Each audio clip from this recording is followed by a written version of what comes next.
Tonight on Need to Know, how something as seemingly simple as a roadway through a city has the capacity to impact communities in ways one likely never imagined.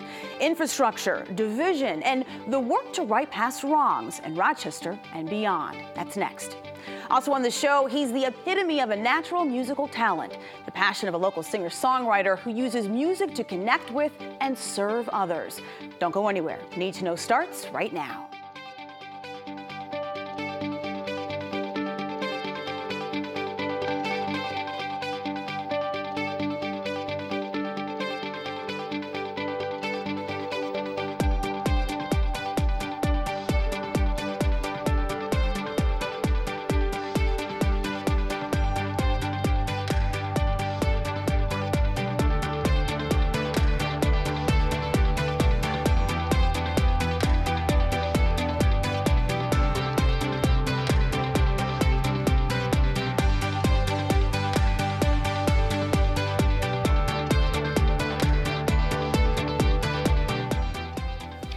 Happened starting in the 1950s that initially promised jobs and economic stimulation for U.S. cities like Rochester. But these promises weren't without their share of downsides. The interstate boom of the latter half of the 20th century had a dark side still being felt in cities today. Close-knit communities in some urban areas were divided, wounded, and in a number of cases destroyed. Understanding how this happened, the local impact, and current efforts to fix the damage done is the focus of Reconnect Rochester's upcoming Raise Rise event. Joining me at the desk to explain why this matters to all of us are the panelists for Raise Rise, taking place on Wednesday, September 26th. The Reverend Judy Lee Hay, a Swillburg resident and former pastor of Calvary St. Andrew's Presbyterian Parish. Howard Decker, an architect, urbanist, and author who serves on the board for Reconnect Rochester. And Christine Radarski, city historian for the city of Rochester. Welcome to all of you, and thank you for being here. Thank you. So just to begin, I want to dig into how infrastructure, right, how the building of roadways and highways and bridges has the ability at times to create barriers. Because I would imagine some people are watching this and they would think, how can something like that, it seems counterintuitive of connecting different places, that it can actually create a divide? And Howard, I'll give this to you first. How does it happen? It happens in Rochester, and it happens in cities all over the world. It came at a time when we felt that our convenience was more important than the fabric of our cities. And finally, at the beginning of the 21st century, we're beginning to rebalance that thinking. But a sense of convenience meant being able to get through a city rather than to a city, and we were zooming from where we lived to usually to our suburbs through our cities on roadways that we built in every city in the United States and all over the world. One of the effects of this was to divide people from one another and to interrupt the fabric of our cities. And we see that in Rochester as we filled in the inner loop on its east side, and now as we consider filling in further portions of the loop, we see that we can knit the city back together again. And that means putting the city back together racially, economically, physically, from all different perspectives, which is so critical. And it's not just Rochester who's giving consideration to these kinds of repairs, finally and thankfully. One of the points I think of these films is to show our viewers that this is happening in Rochester, importantly, but it's happening in other places as well. And it kind of records what people are saying and thinking about how to rebalance this kind of critical equation in the physical character of our cities. And you reference the films, and for this event taking place on the 26th, those who attend will get to see a number of documentaries focused on this very issue.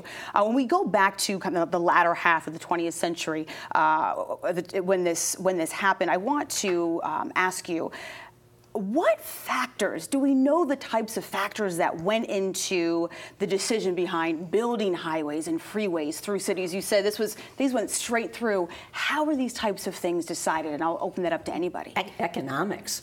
I mean, since 1956, when the federal government began to put lots of money for roadways, the most cost-effective way, engineers have said, you go through low-income, predominantly people of color neighborhoods that absolutely drive. So it was economic and racial.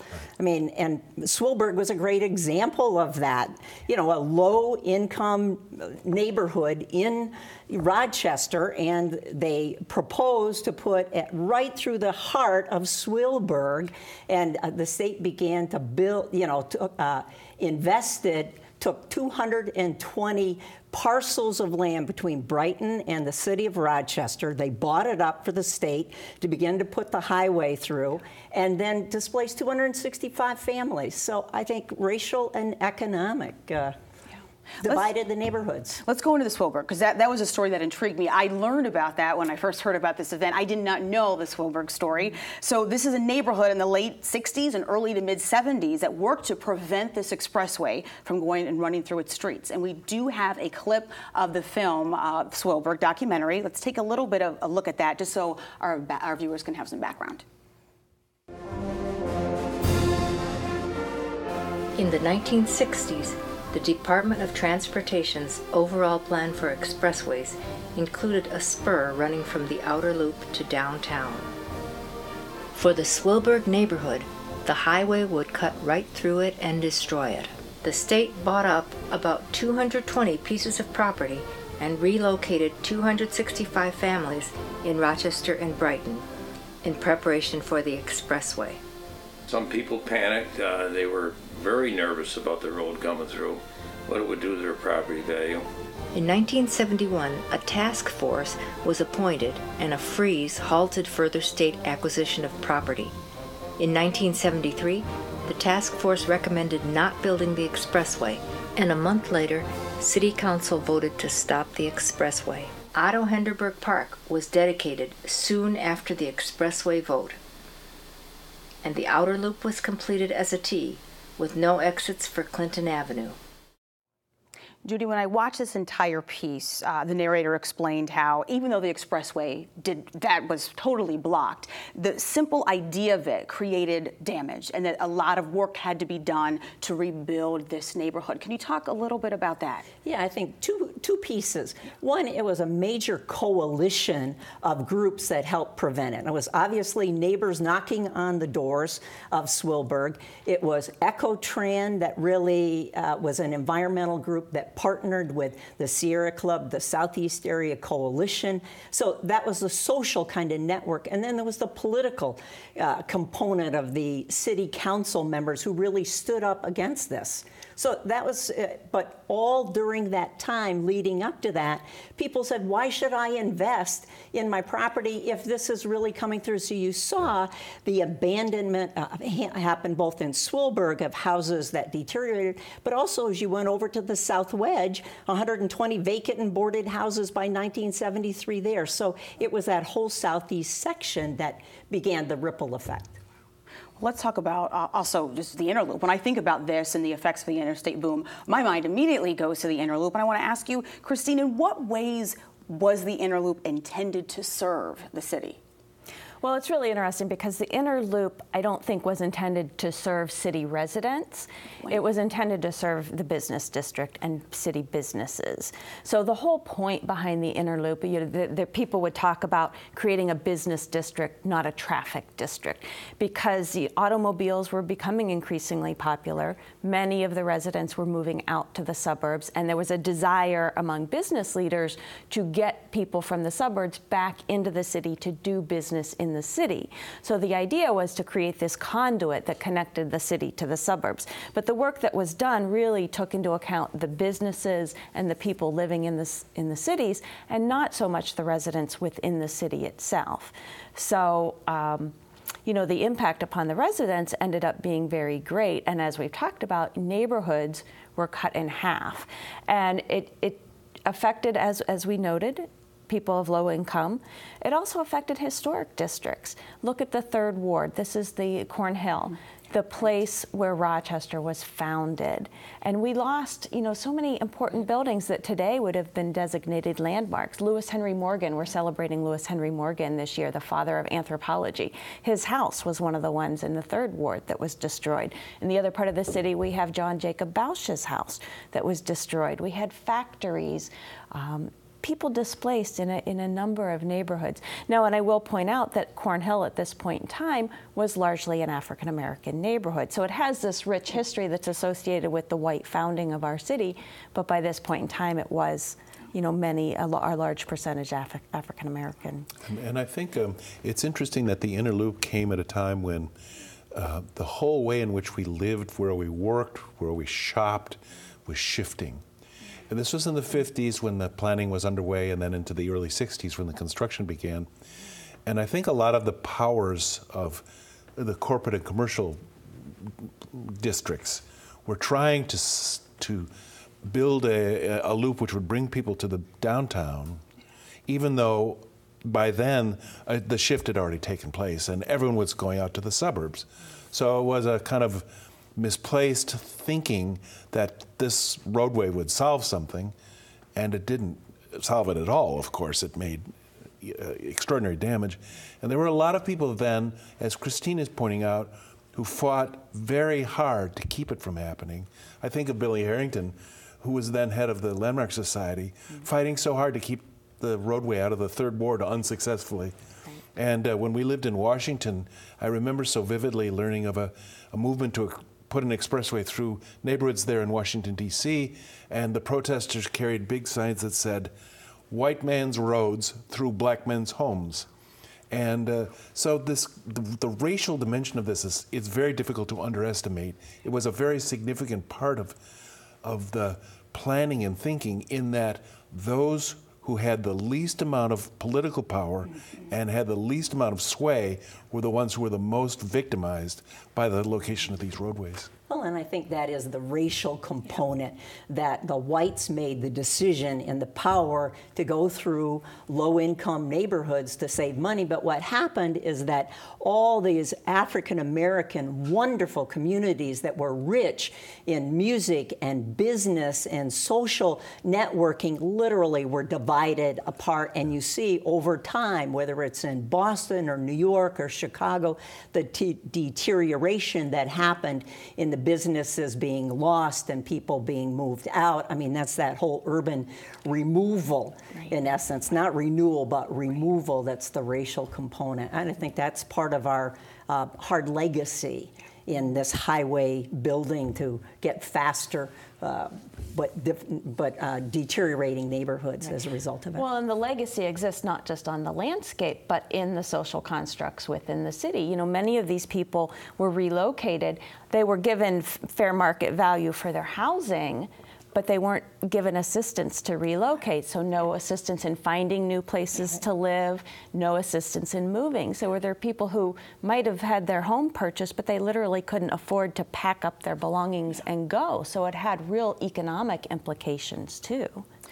Well, there are you mentioned this, highway removal projects are taking place around the country right now due to this disruption of these highways and roadways and what they've caused. We look at Rochester, we've got the Inner Loop East project, which is incorporated in a new Rochester Street film that we'll get to see at the event on the 26th. And we do have a short clip of the trailer that I'd like for viewers to take a look at.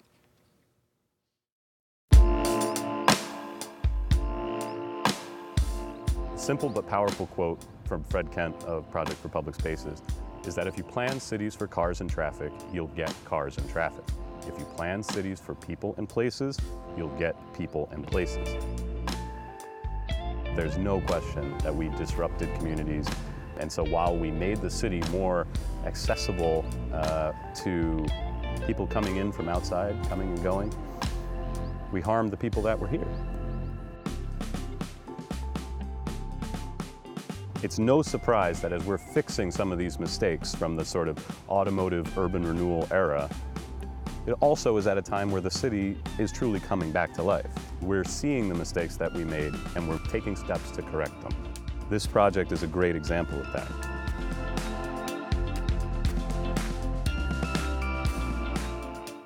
As we look at the Inner Loop East project, if I can say that correctly, what do you think is most promising about this project for Rochester? The streets are reconnected. The fabric of the city is knitted back together again. We have a continuous set of buildings which lead us from one side to the other. We can walk across that roadway now easily and often. We can ride across it on our bikes. The city is essentially being put back together again. And now we can only hope that this process will continue all the way around, because it's time. There's been much talk, I should say, of an infusion of funding when it comes to infrastructure in our nation. And as we really wait to learn more details of the president's agenda, what do we need to ask ourselves in terms of what's happened in the past so we don't repeat the mistakes of the past as we look to the infrastructure plans moving forward, not just in Rochester, but nationwide? Well, I think it's part of what we're talking about in the city as a walkable community where you can ride your bike, you can walk, you can have access where you're not just zooming past in a car, but that knitting the neighborhood, as Howard said, is such an important piece of rebuilding the understanding of community and the social value of relationships that happen when you're in close proximity as opposed to something dividing you. I think that we finally are beginning to ask ourselves this question, who are cities for and what our cities should be like. We're beginning to ask ourselves this question in a slightly different way than we did 50 years ago. And it's allowing us to rebalance things and say to ourselves, maybe we need the walkable, diverse, mixed-use kind of place that, for example, Rochester used to be, but many communities used to be. And so this whole rebalancing has always been a part of the dynamic of making cities, and we should all be grateful to know that we're beginning to think again about the value of things like highways through our city. Yeah. And as we'll see in some of these films, in other communities where this has already happened, we've seen economic revitalization and a social atmosphere growing. So I think it's really it gives us something to look forward to. Absolutely. Oh, go ahead, Judy. Well, I'm going to say, and I think that's the other piece is rediscovering the artists. There are lots of examples in some of the films where artists are now reclaiming some of the areas that were underneath the expressways and the revitalization of that kind of creative spirit where they're claiming, okay, yes, you tried to destroy our neighborhood, but we're coming back to say this is our neighborhood. And so the rediscovery of art in the place of creativity and community building. All right, well, we are out of time, but a special thank you to my guests for joining me today. You have the opportunity to learn more about the upcoming Reconnect Rochester and Rochester Street Films event, Raise Rise. So save the date for this event. It is Wednesday, September 26th from 6:30 to 8:30 p.m. at the Cinema Theater. As you heard, there will be a number of short film screenings followed by a discussion with my guests here today and Dr. Marvin McMickle, President and Director of Colgate Rochester Crozier Divinity School, who wanted to be here today but is out of town. Weekdays for Marco Amadio are spent at his day job at Xerox, while evenings and weekends are spent serenading audiences. It is hard to not stop and stare in awe when you hear the smooth vocals and effortlessly talented piano playing by the musician who could be found performing in piano bars and concert venues throughout our region. Amadio describes music as medicine and singing as his form of service to others. He is joining me in the studio to discuss his musical journey and music's magical capabilities. And Marco, it is great to have you here. Thank you for having me, Helen. So I have a true story for you. I'm at Panavino having dinner on a Sunday, and I'm just about to remark that, oh my gosh, I love this rendition of a Sinatra song. And all of a sudden I hear people start clapping, and they're clapping because it was you performing in the restaurant, and I was absolutely in awe. And I know that you've heard applause for a long time, considering that you've been playing and singing since you were 5 years old. So yes. I'm curious, do you remember what you loved about music as a child that made you so focused and grounded? I think it was the music itself. It was the melody, the chord changes, which kind of inspired me. It was very organic as far as what that is. It's type of thing where it affected me even when I was little, because something would play on the radio and I would be pointing. I couldn't even talk yet. That's when my father knew that I had something for music. And you were self-taught. Is that correct? At the beginning. At the beginning. So he bought me a piano, and I started plinking around, and I found chords, and I try to listen to the radio and try to imitate those chords. And then soon after, I got lessons, and I ended up going to the Eastman Prep Department when I was like 10, maybe. Yeah. Wow. Yeah. Well, I want to know a little bit in terms of how you would classify your musical style and your genre. It's very varied because through all the years that I've been playing so many different types of venue. The venue you were describing is more of a relaxing background type performance where people are enjoying or talking to each other and kind of fall in the background, trying to do something kind of smooth, nothing too loud. And then I have concerts where people are focusing only on you, and you're trying to put a show on to make it interesting for the audience. And then you have parties and weddings and everything in between. So, it varies, and you've got to adjust to every style just to be versatile. I was curious as to what you were going to say because you're a multilingual singer. I mean, your songs are in varied languages, and I've heard just about every different type of music come from you. So I was curious as to how you kind of would pinpoint yourself, but variety. Yeah, I was born in Italy, so that makes it easy. My Italian makes it easy, and since I speak Italian, Spanish is easy. And then I picked up French, do a couple of French songs just from mimicking, not so much knowing even what they're saying, but I just kind of mimic it. And if my French friend says it sounds good, so I'm going to go with it. Portuguese, I'm doing like maybe Girl from Ipanema, I do it in Portuguese instead. So it works out really well. I mean, it's authentic. Yeah. So you mentioned your family moved from Rome, Italy to Rochester, and this was in 1968. 68. Yep. So what type of influence would you say your upbringing has had on your music? Well, it was funny because I just did mainly Italian music when I was young, and I didn't know a word of English until I was 5, and I went to school. So I'm walking into school, and I don't know any English at all. And so my experience with the music was all Italian songs in the background, Italian radio playing, and then after a while I started getting into different styles, and I picked up starting to listen to Billy Joel and some of the rock tunes that got into bands when I was 14 years old. I was already in a band.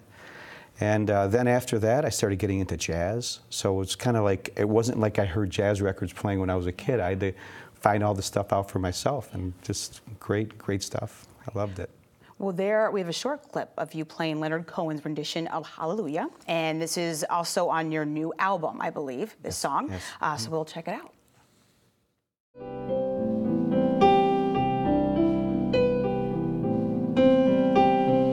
There was a secret chord David played, and it pleased the Lord, but you don't really care for music, do you? And it goes like this: the fourth, the fifth, the minor fourth, and the major lift, baffled king composing hallelujah, hallelujah. Margot, how much of your work is inspired by and a tribute to other artists versus the work that is your own original pieces? Well, I think all of it's inspired in some kind of way, some liberal way that I don't really always understand, but when I start to do some chords, I can see some similarities in different types of music that I've heard or played, and it all influences me. And whether it's rock or jazz or funk. I played a lot of funk back in the 70s, 80s when that was the thing, and so I think it all influences me, but I don't directly try to copy anything. So it just comes to me in bits and pieces, and I go in one direction or another. But yeah, it becomes original, but I'm always influenced by everything I hear. So. And do you have a specific songwriting process for you? Sometimes it starts with an idea of I have a lyric, or sometimes I sit down and chord changes that I particularly like, and I say, oh, that sounds cool together, and then I'll start making a melody from those chord changes, and then I'll put lyrics to it, and I'll start constructing that way. So a few different ways, and sometimes I'm in my car, and I'm, now with the new phones and stuff, you can kind of record a little bit of what you're thinking, and it works out really well. I can kind of continue it at home, but that thought, when it comes in, sometimes it goes away, so you got to capture it right when it's there. Well, when I was at Panavino and I said, oh my gosh, this is somebody who's actually sitting here singing, and performing, one of the patrons said to me, his voice is like silk. That is what the person said to me. And I want to know, you told my colleague that singing to you is like providing a service to others. So in what ways do you hope that your music serves? Well, I just love doing it, and I hope that comes out to the audience, that it's something that it's like really special to me, you know, and I just love doing it, and it's a talent that I want to share, you know, with everyone, and I hope that they get that out of it when, you know, I'm performing, whether it's something that I'm totally focused, you know, on, or like if the audience is focusing on me, or they're just focusing on having a conversation, but they hear something pleasant in the background, and that's really all I want, is just to have people enjoy it. I know you said this, and I've heard other singers and performers say music is like medicine, and there's a form of healing connected to it. I'm curious as to why you believe that is, and in what ways. I think it's totally like medicine, because it's to me it's like it's easy for me to say, because I just love it, and when I hear a song, I think musicians hear it in a different way than people that aren't musicians, because they can break it down with the vocal and what's happening with the chord changes and what's, you know, how they're approaching that song, and it's therapeutic for me, and I think it is for I don't think it gets enough attention anymore in that way. I think it's become kind of something in the background, but I remember the times when I was a kid listening to albums, and you would just really get into it. It was like an experience. And you know, we turn off the lights and you imagine everything that was going on. You can hear the people playing together. Musicians used to play in a group together, and it was great recordings. And I think that's what it is. It's so it's something you can't touch, but you can feel. I know that you said your family is quite influential, or plays a role in terms of what you do. And in what ways do you make sure you incorporate your family into your work? Well, it's always been family first for me, and that's one of the reasons why I wanted to stay local. And I didn't, you know, because I knew one day I would get happiness from. It was a balance thing. So we have, you know, family, and I have, you know, work, and then I have music, and it's a great balance. But they help me out and encourage me in every way, and especially my wife. She's always, you know, I mean, you have to have a great musician, wife when you're a musician, to understand. And she's just phenomenal. She's talented herself. She does pictures, and she's an artist too. So. Yeah. Well, you recently released your latest album, Credo. Yes. What are you most proud of with this album? You know, one of the things that I had to do it, because my time is very limited between working and being a father and, you know, playing out gigs. So I had to get creative on how I'm going to carve out time to record this. So it'd be sometimes 3 or 4 o'clock in the morning. I'd wake up, and then, you know, it was just one of those things where it just happened, and I'm just thankful to God that was the case. It's a beautiful album and incredible work. And I really appreciate your time. And thank you for being here and for sharing your talent with us and with our community. You can learn more about Marco and his latest work, also when he'll be performing. Just go to his website, marcoamadio.com. And that wraps up another edition of Need to Know, Rochester's news magazine. I'm your host, Helene Bianduti-Hofer. Thank you for joining me tonight and throughout the weekend here on WXXI Television. Have a great night, and I will see you next week.